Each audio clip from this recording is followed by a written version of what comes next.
오늘은 누가복음 5장 33절에서 6장 11절까지를 함께 살펴보겠습니다. 33절에서 35절까지 함께 읽겠습니다.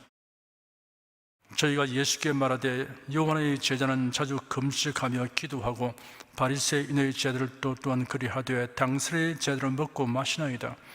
예수께서 저에게 이르시되 혼인집 손님들이 신랑과 함께 있을 때 너희가 그 손님으로 금식하게 할 수 있느냐? 그러나 그 날에 이르러 저희가 신랑을 빼앗기리니 그날에는 금식할 것이니라. 세례 요한의 제자들과 바리새인들이 예수님에게 자신들은 자주 금식하며 기도하는데 당신의 제자들은 먹고 마시기만 합니다라고 지적하였습니다. 유대인들은 율법에 의해서 매년의 대속죄에 이르는 금식하였습니다. 바벨론에 포로된 후로는 금식일이 4번으로 늘어났습니다. 예수님 당시의 바리새인들은 일주일에 2번씩 금식하였습니다. 예수께서 그들에게 말씀하시기를 너희는 결혼잔치의 손님들이 신랑이 그들과 함께 있을 동안에 금식하게 할 수 있느냐? 그러나 그들이 신랑을 빼앗길 날들이 올 텐데 그날에는 금식할 것이다 하였습니다. 유대인의 혼인 풍습에는 신혼여행을 가지 않고 집에 머물러 한 주간 동안 손님을 위해 집을 개방하고 왕과 왕후처럼 옷을 입고 대우를 바라며 친한 친구들과 기쁨을 나눕니다. 신랑의 친구들은 혼인잔치가 진행되는 한 주간 동안은 금식일이 되어도 금식하지 않습니다. 금식할 때는 애통하고 회개하는 마음을 가짐이 일반적으로 취하는 태도이기 때문입니다. 너희는 결혼잔치의 손님들이 신랑이 그들과 함께 있을 동안에 금식하게 할 수 있느냐라는 말씀은 누구나 수긍할 말씀입니다. 그런데 예수님이 이어서 하신 말씀은 듣는 사람들이 이해하기 어려웠을 것입니다. 그러나 그들이 신랑을 빼앗길 날들이 올 텐데 그날들에는 금식할 것이다 라고 말씀하셨습니다. 혼인잔치의 7일이 지나면 누군가 신랑을 빼앗아가는 사건이 들어 발생한다면 몰라도 그런 일은 없기 때문입니다. 차원이 다른 신령한 것을 설명하는 데는 부득이 비유로 하게 됩니다. 예수님은 천국을 설명할 때 천국은 마치 라고 말씀하시면서 지상의 사물을 비유로 사용하셨습니다. 성경에는 하나님을 신랑으로 비유한 기록이 여러 곳에 있습니다. 세례 요한도 그리스도를 신랑으로 비유했습니다. 예수는 늘 처녀 비유에서 그리스도를 신랑으로 말씀하셨습니다. 사도 바울은 신자를 정결한 처녀로 그리스도를 남편으로 비유했습니다. 그리고 예수님은 천국을 혼인잔치에 비유하셨습니다. 요한계시록 19장에는 천사가 내게 말하기를 기록하라 어린 양의 혼인잔치에 청함을 입은 자들이 복이 있도다 하고 또 내게 말하되 이것은 하나님의 참되신 말씀이라 하기로 라고 기록되었습니다. 예수께서 말씀하신 너희는 결혼잔치의 손님들이 신랑이 그들과 함께 있을 동안에 금식하게 할 수 있느냐? 그러나 그들이 신랑을 빼앗길 날들이 올 텐데 그날들에는 금식할 것이다 라는 비유에서 신랑은 예수님이시고 결혼잔치의 손님은 예수님의 제자들을 의미합니다. 예수님은 죄인을 구원하시려 승에 오신 구세주이십니다. 그러므로 예수님의 활동과 말씀은 모두 구속에 관련되어 있다는 사실을 염두에 두어야 합니다. 그러므로 신랑을 빼앗길 날들이란 예수님이 체포되어 십자가 못 박혀 죽으실 것을 의미합니다. 그날들에는 제자들이 슬프고 금식하게 될 것을 예고하신 말씀입니다. 예수는 금식을 부정하신 것이 아닙니다. 우리가 금식하는 이유와 목적이 하나님 보시기에 합당해야 합니다. 헐의 허식이나 자기 과시가 되지 않아야 합니다. 다른 사람을 의식한 억지 금식을 하지 말아야 합니다. 이러한 이유로 금식을 하면 교만이 마음을 차지하게 됩니다. 교만이 마음에 자리 잡으면 교회 생활에서 자신의 의의를 내세우며 부정적인 관점에서 살피고 판단함으로 불만과 불평을 하는 것이 일상화됩니다. 자신의 눈높이에서 바라보니 못마땅하고 불합리하게 보이게 되기 때문입니다. 겸손하고 경건한 신자는 항상 자신의 부족을 인식하고 감사하는 마음으로 봉사합니다. 자신이 맡은 일에 최선을 다하게 됩니다. 진정한 회개와 애통하는 마음, 애타고 간절한 마음으로 구할 일이 있으면 자연히 금식하게 됩니다. 탐심과 자아를 깨뜨리고 겸손한 마음을 가지기 위한 금식이어야 합니다. 경건한 봉사와 헌신을 하기 위한 금식이어야 합니다. 그리하면 금식으로 인하여 자신의 성품과 신앙에 긍정적 변화가 생기게 됩니다. 36절에서 39절까지 함께 읽겠습니다. 또 비유하여 이르시되 새 옷에서 한 조각을 찢어 낡은 옷에 붙이는 자가 없나니 만일 그렇게 하면 새 옷을 찢을 뿐이요 또 새 옷에서 찢은 조각이 낡은 것에 합하지 아니하리라. 새 포도주를 낡은 가죽 부대에 넣는 자가 없나니 만일 그렇게 하면 새 포도주가 부대를 터뜨려 포도주가 쏟아지고 불에도 버리게 되리라. 새 포도주는 새 부대에 넣어야 할 것이니라. 묵은 포도주를 마시고 새 것을 원하는 자가 없나니 이는 묵은 것이 좋다 함이니라. 신앙생활에서 본질과 내용이 배제된 전통이나 관습은 의미가 없을 뿐 아니라 해로운 것입니다. 당시의 유대인의 신앙생활은 알맹이가 없는 껍데기를 소중히 여기고 그것에 집착하여 도저히 벗어나지 못하고 있었습니다.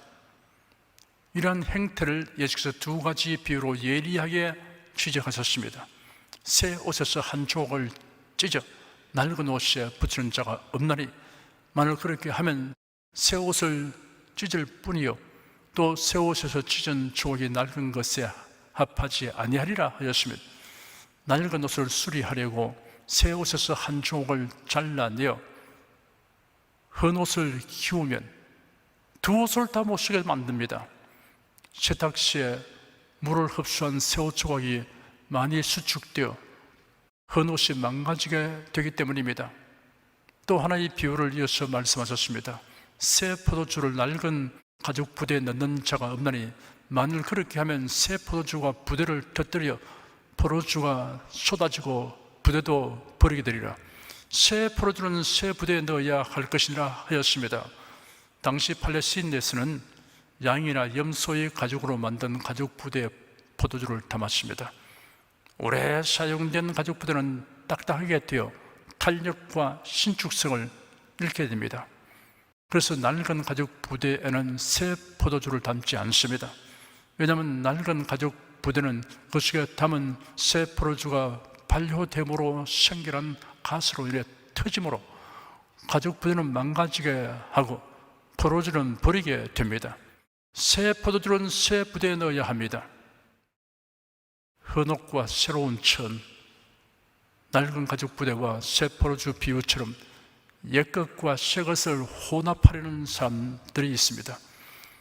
예수를 믿되 반드시 할 일을 바라야 한다고 하거나 안식일도 지켜야 구원을 얻는다고 가르치는 자들 또 있습니다.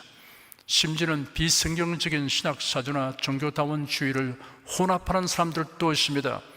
이런 행위는 아량과 포용력을 더한 것이 아니라 망하게 하는 행위입니다. 유대인들이 성경을 바르게 읽고 이해하고 깨달았으면 장로들의 유전과 율법학자들이 만든 규율에 예수님의 말씀과 행동을 접합시키고 조화시키려고 하는 미련한 행동을 하지 않았을 것입니다. 성경이 예수 그리스도에 대한 기록인 것을 깨닫게 되었으면 예수님의 말씀을 경청하고 따랐을 것입니다. 성경의 율법과 계명을 인본주의와 이기주의로 왜곡되게 해석한 것을 가지고 복음과 절충하려고 시도하는 일을 하지 않았을 것입니다. 6장 1절에서 5절까지 함께 읽겠습니다. 안식일에 예수께서 밀밭 사이로 지나가실새 제 아들이 이삭을 잘라 손으로 비비어 먹으니 어떤 바리새인들이 말하되 어찌하여 안식일에 하지 못할 일을 하느냐. 예수께서 대답하여 가라사대 다윗이 자기와 및 함께 한 자들이 시장할 때 한 일을 잊지 못하였느냐. 그가 하나님의 전에 들어가서 다만 제사장 외에는 먹지 못하는 진설병을 집어먹고 함께한 자들에게도 주지 아니하였느냐. 또 가라사대 인자는 안식일의 주인이니라 하시더라. 이스라엘 땅에서 나는 주요 곡물은 밀과 보리입니다. 이 두 곡물은 파종시가 가을 이른 비가 내린 후인 10월 11일로 비슷하지만 추수 시기는 보리가 4월경으로 밀보다 약 4주 정도 빠릅니다.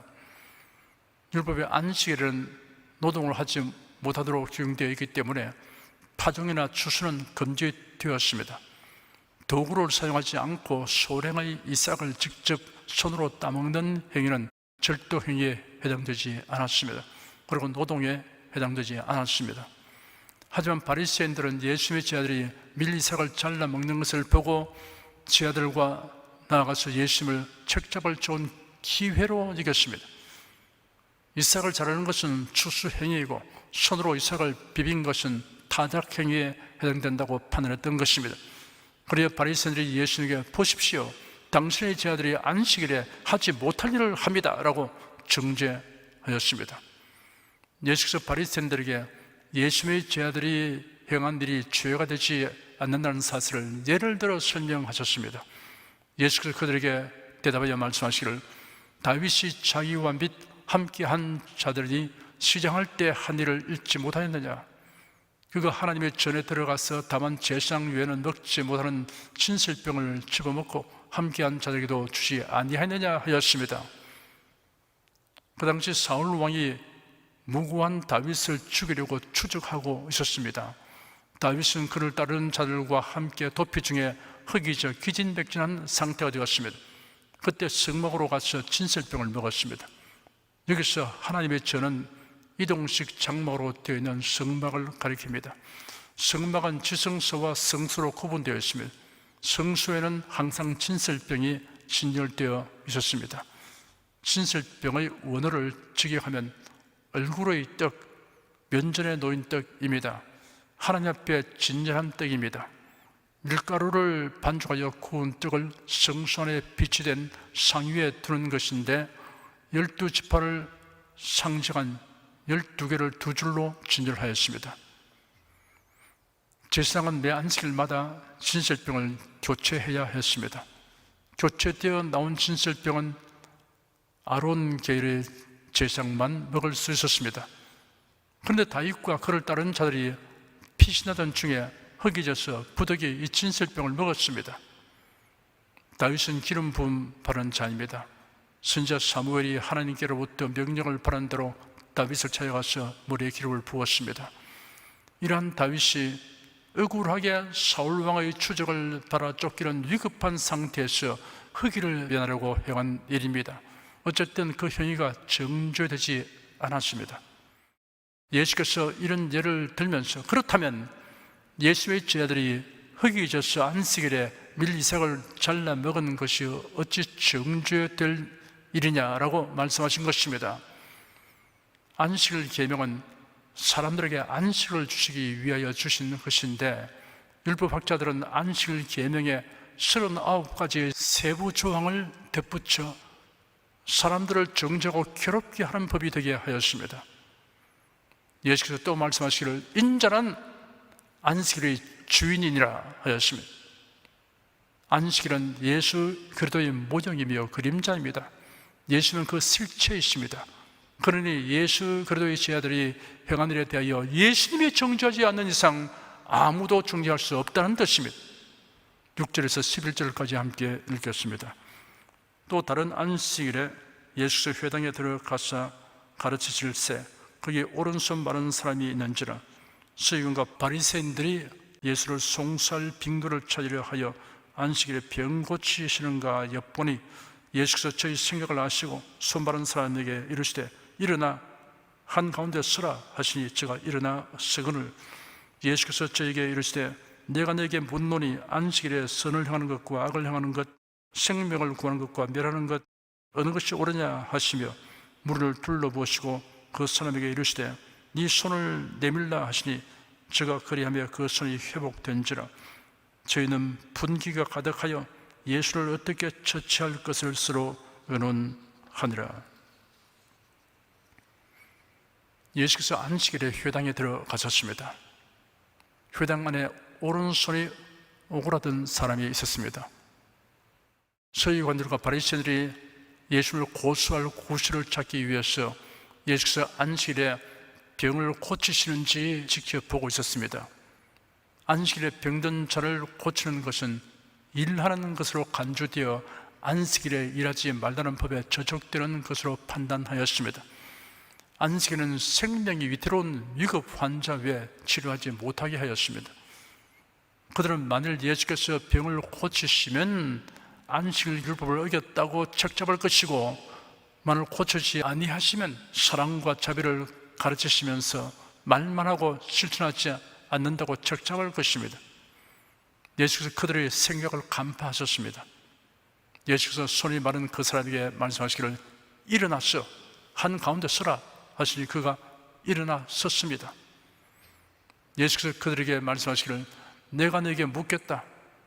안식일에 선을 행하는 것과 악을 행하는 것, 목숨을 구하는 것과 죽이는 것 가운데 어느 것이 옳으냐 하였습니다. 그리고는 그들을 모두 둘러보시고 오른손 마른 사람을 향하여 네 손을 내밀라 라고 말씀하셨습니다. 그가 그렇게 하니 즉시 그의 손이 정상 상태로 회복되었습니다. 손 마른 사람이 치유된 데는 두 가지 요인이 있습니다. 첫째는 손 마른 사람을 고치려는 주님의 의지입니다. 그는 고침받게 하여 달라고 요청하지 않았습니다. 다른 사람들 틈에 그냥 조용히 앉아 있었습니다. 성경은 우리에게 믿음으로 구하라 하였습니다. 이는 우리의 의무이며 또한 특권입니다. 그러나 하나님은 절대 주권자이시므로 우리의 의지와 관계없이 무엇인지 하실 수 있습니다. 둘째는 손 마른 사람의 순종입니다. 손 마른 사람은 만약을 생각하지 않았습니다. 만약 손을 내밀었다가 낫지 않으면 망신을 당할 것인데 라는 생각을 하지 않았습니다. 내가 손을 내밀 수 없으니 이루고 있는데 흡사 내가 일부러 이루고 있는 것 같이 여기시는 것은 아닐까? 예수께서 나를 앞으로 불러내시고 머리 위에 안수하시거나 손을 어루만져 낫게 하신 후에 네 손을 내밀라 하시야 순서가 합당한데 라는 생각을 하지 않았습니다. 손 마른 사람은 의심이나 변명 따위는 내버리고 즉시 순종했습니다. 그가 그렇게 하니 순식간에 주님의 능력이 그의 손으로 흘러 들어갔습니다. 손이 쫙 펴졌습니다. 11절에 저희는 분기가 가득하여 예수를 어떻게 처치할 것을 서로 의논하니라 라고 기록되었습니다. 예수께서 나타내신 능력을 본 서기관들과 바리새인들은 예수를 고소할 의도가 한풀 꺾였습니다. 그러나 감동을 받아 예수님을 믿게 된 것이 아니라 분노로 가득 찼어 예수님을 어떻게 처리할 것인가를 서로 의논했습니다. 사람의 마음이 교만하고 강팍하면 복받고 은혜 받을 계기를 도리어 하나님을 거슬러 향하는 동기로 삼게 됩니다. 구약 성경에서 예를 찾아보면 애굽 왕 바로가 그러합니다. 여호와께서 모세에게 지시하시기를 너는 바로에게 가서 그에게 이르기를 여호와의 말씀에 내 백성을 보내라 그들이 나를 섬길 것이라 라고 말하라 하였습니다. 그리고 바로에게 네가 만일 보내기를 거절하면 하나님이 재앙을 내려 애굽 온 징을 칠 것이라고 경고하게 하셨습니다. 바로가 모세의 말을 듣고 비소했습니다. 그러자 애굽의 모든 하수가 피가 되는 재앙이 임하였습니다. 그러나 강평한 바로는 굴복하지 않았습니다. 모세가 다시 바로에게 가서 여호와의 말씀에 내 백성을 보내라 그들이 나를 섬길 것이니라 하였으나 무시해버렸습니다. 그러자 개구리 재앙이 임하였습니다. 바로는 기겁을 하고 모세의 요구를 수용할 의사를 밝혔습니다. 그러나 지향이 거두어져서 바로가 한숨을 돌릴 수 있게 되니 그의 마음을 완강하게 하여 고집을 버리지 않았습니다. 이런 일이 반복되면서 애굽은 10가지 재앙으로 처참하게 되었습니다. 상식적으로 생각하면 온 하수가 피가 되는 재앙이 임하였을 때 바로가 하나님의 능력을 직접 체험했으니 굴복하고 하나님을 경유하게 될 수도 있었습니다. 그리 했으면 그가 하나님의 은총을 입게 되었을 것입니다. 그런데 오히려 점점 마음이 강팍하게 되어 10가지 재앙으로 온 애굽이 쑥대밭이 되고 말았습니다. 이와 유사한 현상을 이스라엘과 유다의 왕들에게서도 볼 수 있습니다. 오늘 본문에 등장한 서기관들과 바리새인들도 마찬가지입니다.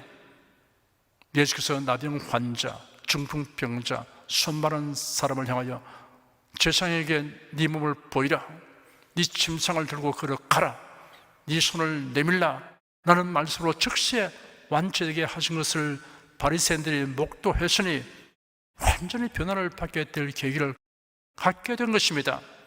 그런데 도리어 그들은 마음이 더 강팍하게 되어 예수님을 해칠 방도를 의논하였습니다.